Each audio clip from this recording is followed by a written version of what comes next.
you're a law-abiding citizen, and your cousin commits a crime. But the sheriff locks you up too because you bear a family resemblance. Oh, well. Johnny. That's what's going on in the United States with marijuana and hemp, also known as industrial hemp.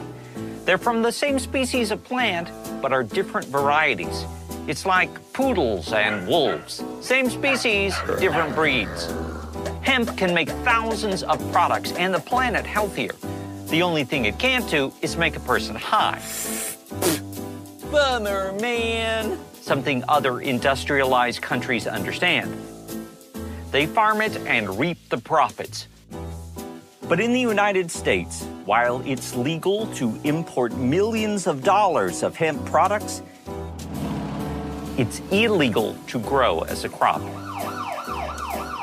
It wasn't always this way. Believe it or not, hemp once flourished in America. When I started designing this home and started to look and to specify materials, we just went on a worldwide search for about the first 3 or 4 months to try to find materials that I felt comfortable with that met my standard.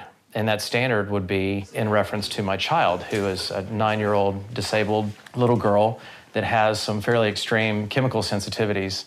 Russ and Karen Martin, who we designed and built the very first hemp house in the United States for, their number one thing was they wanted it to be beautiful, they wanted it to be healthy. But they had no idea that I was going to hit them over the head with what I was getting ready to propose to them. They'd never heard of hempcrete. Once I started to tell people that I was considering using this for a building material, it really became a joke. I became the hemp guy. There were jokes from the local media. But, all joking aside, all it took was 5 minutes of time doing a little bit of research to realize that, this plant is really amazing. Once it's built into the building, it's fire resistant, it is a good thermal resistance, and it's good for the living environment. A better insulation in these houses. The hemp fibre insulation is made as a quilt and is very similar to glass fibre or mineral wool insulations in its look. But it's actually much nicer to work with because it doesn't have any hazardous components in it, so you don't need to wear gloves and goggles and mask. And you can use it in virtually all the places that you would use glass fibre or mineral wool insulation, so attics and walls. And it has very, very similar thermal insulation properties, but it has much better thermal mass to it. Plastics is a major problem, and that's why the hemp plastic sides, the hemp biocomposites, one of the most exciting things that we can possibly be looking at the moment. Processing hemp. Hemp is grown under contract for us by local farmers. We take the crop in and split it into its constituent parts. This is how hemp fibre is used in the automotive industry. This is a car door panel for a BMW 3 Series car. People go and they buy some mass-produced t-shirt that has been dyed and has chemicals on it, and they put it on their body or on their baby, and it's going into you. Our skin is the largest organ on our body, and there are chemicals used in clothing to process fibers and fabric, and the dyeing is very toxic. Hemp seed oil since the ancient Egyptians as a nutritional supplement. I love hemp seeds. I love them for breakfast, and then they have hemp milk. What makes hemp a superfood is its excellent source of protein. It's the closest balance of essential fatty acids of anything that grows in the land compared to fish. The history of hemp. Year 0, the Big Bang. The universe begins. 150 million years ago, plants debut, including hemp. The dinosaurs didn't notice. 800 BC, China. The first cloth fabric is made from hemp. 1200 BC, hemp fiber is used to construct the pyramids. 1425, knights drink hemp beer. 1492, Columbus floats to America using hemp sails and rope. Oh, dang it! 1776, the Declaration of Independence is drafted on hemp paper. 1889, Van Gogh paints masterpieces on hemp canvas. 1942, Patriotic farmers plant hemp crop for war effort. 1970, the Controlled Substances Act is signed into law. Industrial hemp is classified as marijuana, and farming it becomes illegal. In 1916, USDA botanist Leicester Dewey proved that hemp produces 4 times more paper per acre than trees. But America's hemp industry battled competition from other, easier-to-process crops like cotton. The government's Reefer Madness campaign in the 30s linked marijuana use by Mexican immigrants and jazz musicians with wild tales of crime and debauchery.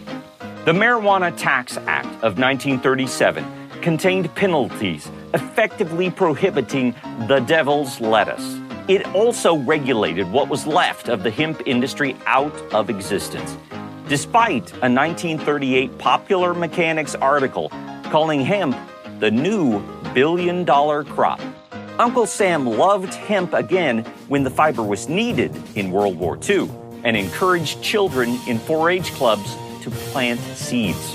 The last commercial hemp crops grew in the late 50s.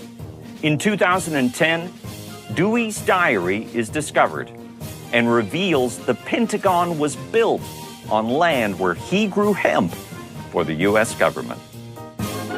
The Hemp for Victory program in World War II demonstrates the power of what our society can do when our elected officials are on the same wavelength with industry and are working together. And our hemp supply got cut off by the Japanese. From the Philippines, we put an emergency hemp program. We had American farmers growing 25,000 acres of hemp within a year. Tell them they're not allowed to do that. Law enforcement's objection to cultivation of industrial hemp has nothing to do with the end products that are sold. We have no interest in interfering with those products. Those are lawful products. By all accounts, they bring certain benefits to people who use them. 15 days after 9/11, they published in the Congressional Record a new regulation that would equate hemp foods and our candy bars, our hemp is in the same category as heroin. And it was going to make it illegal for us to sell, and if I continue to sell, I would face jail time of 10 to 15 years. And we thought this was outrageous, and we partnered with Dr. Bronner's and Nature's Path and the Hemp Industry Association and sued the U.S. DEA in court. And luckily we were successful and won in 2004, and now hemp foods as a precedent is legal to consume, and the court ruled the DEA should stay out of regulating foods when hemp is a legal, healthy product and there's no connotation to drugs at all. The Canadian farmers and industry has a market lock on U.S. thanks to the drug warrior idiocy in the United States. It says, here's this huge exploding market of hemp. Here you go, Canada. And American farmers are totally cut out of it.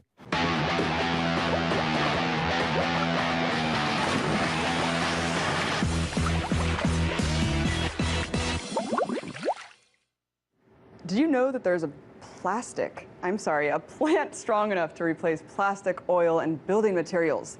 That the same plant has been cultivated for industrial purposes for over 12,000 years.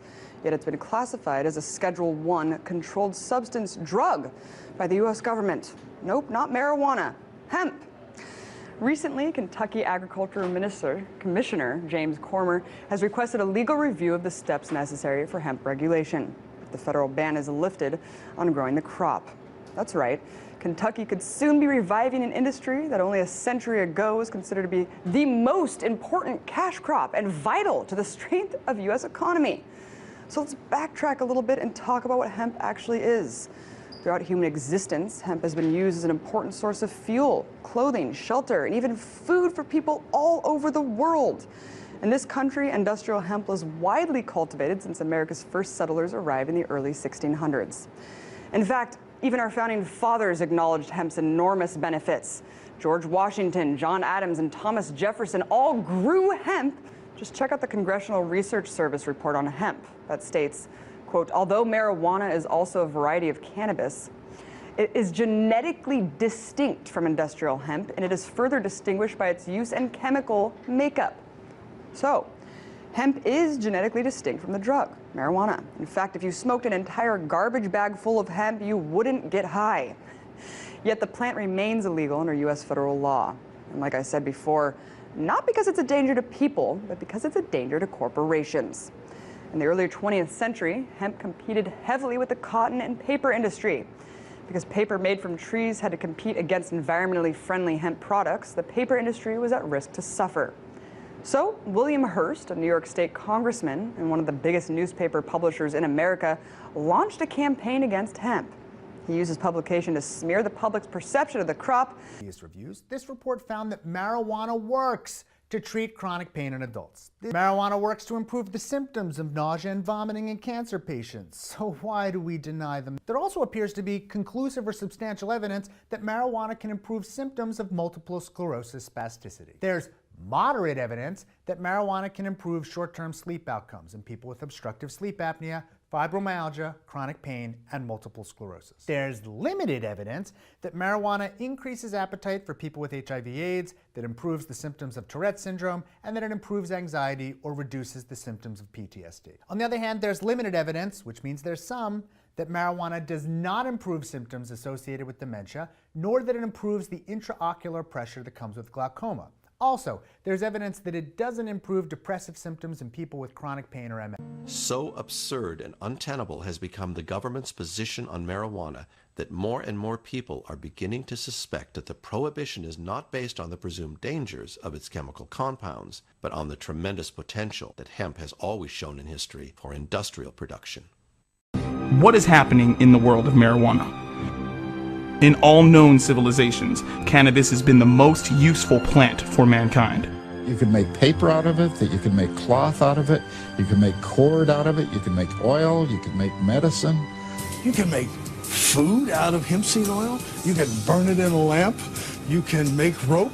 Used since ancient times to fight malaria, rheumatisms, menstrual pain, epilepsy, gastritis, anorexia, typhus, and dozens of other diseases, cannabis has been called one of the most valuable medicines by Queen Victoria's personal physician.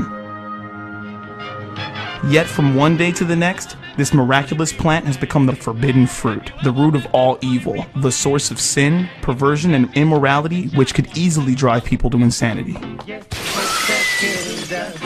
Let's go, Jack. I'm red hot.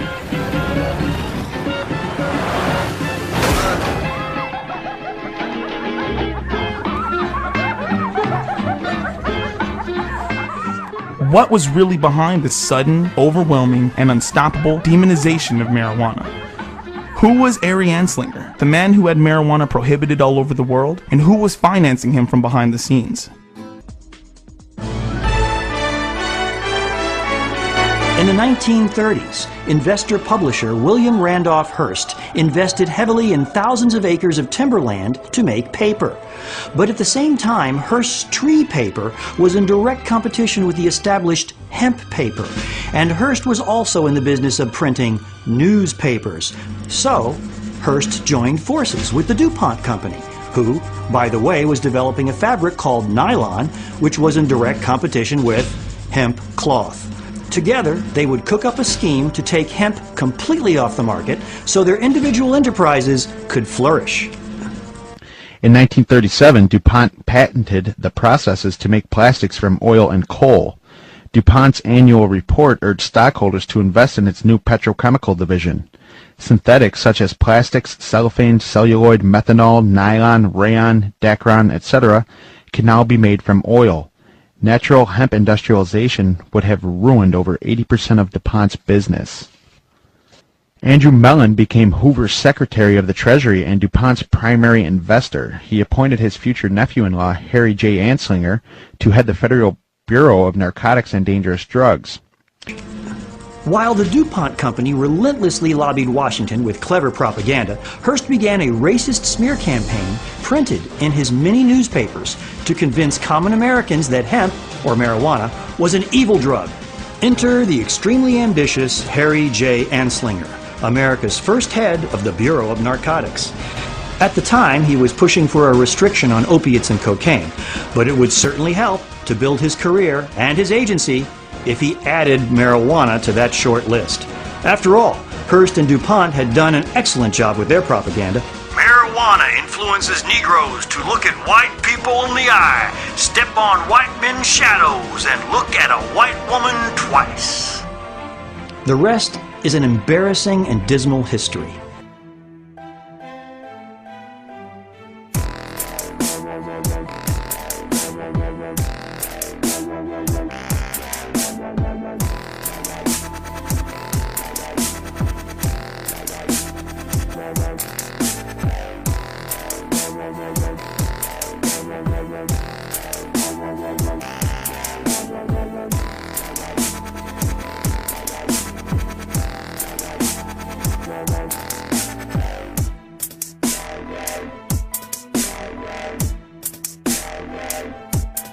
In 1974, the Heath-Tulin study. Ronald Reagan announces, the most reliable scientific sources say permanent brain damage is one of the inevitable results of the use of marijuana. Monkeys pumped full of marijuana, apparently 30 joints a day, had begun to atrophy and die after 90 days. Brain damage was determined after counting the dead brain cells of both monkeys who had been subjected to the marijuana and ones who had not. This study became the foundation of the government and other special interest groups' claim that marijuana kills brain cells. Here's what they didn't tell you. After 6 years of requests, how the study was conducted was finally revealed. Instead of administering 30 joints a day for 1 year, Dr. Heath used a method of pumping 63 Colombian-strength joints through a gas mask within 5 minutes over 3 months. They suffocated the monkeys. What they did is they put these gas masks basically on their face and they pumped pot into it, but without additional oxygen. So after X amount of time, the brain shut down. Well, if you suffocate, the first thing that's going to happen is your brain cells are going to die with lack of oxygen. So what they did is they suffocated the monkey, showed all these dead brain cells, and then went on to associate it by saying that cannabis use causes your brain cells to die. And how many people, not knowing the origin of the study, have gone on to quote it and re-quote it. And now people believe it. Studies since have shown no signs of any brain cell damage. In 2005, new research suggested that marijuana could possibly stimulate brain cell growth. That study hasn't received the same attention. Another common belief, marijuana causes lung cancer. In the 1999 study by the Institute of Medicine that was paid for by the United States government, they had to use words like may and should cause cancer. We've been hearing for years them trying to say that it causes lung cancer, and we say, really, that's interesting because you can't even show us one case of cancer being caused by cannabis use alone. You definitely have to do it moderately because it does paralyze the cilia, but if it's not radioactive, you're probably not going to get cancer from it. Smoking can be harmful because of the properties of smoke. Not as a result of anything in the cannabis plant, but because they're intaking heated plant matter into their lungs. People said, well, you don't know, we haven't been smoking it long enough. Look what happened with cigarettes. We've had about 4 decades, or more than 4 decades of experience. If this was going to show up, it should have shown up by now. Finally, a study came out just in the last month verifying that cannabis smoke does not cause cancer. It's different than nicotine. And the elements in the tobacco smoke do cause cancer, and the elements in the marijuana don't.